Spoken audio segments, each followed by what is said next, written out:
The best way to enjoy Charlie Kubu, you peel a lot of it, then you pour all of them in your mouth at the same time. Thank me later. Can a Dibia be a celebrity? Because sometimes it's not actually boring. Everybody can be a Dibia in their field. Ozemena, Ayakan Suba, Bo, Dibia Egu. Check my music. Check Egu. I'm doing something with it. Manonya again when so maka more Egugi. When so more engineering innovation when so, and so goes for every other person's discipline.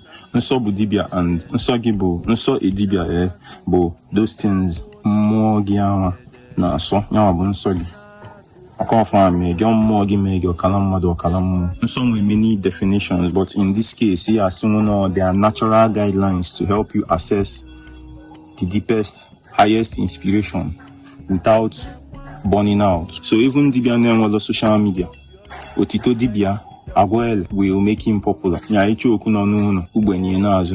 yes, absolutely, Dibia can be a celebrity. I don't know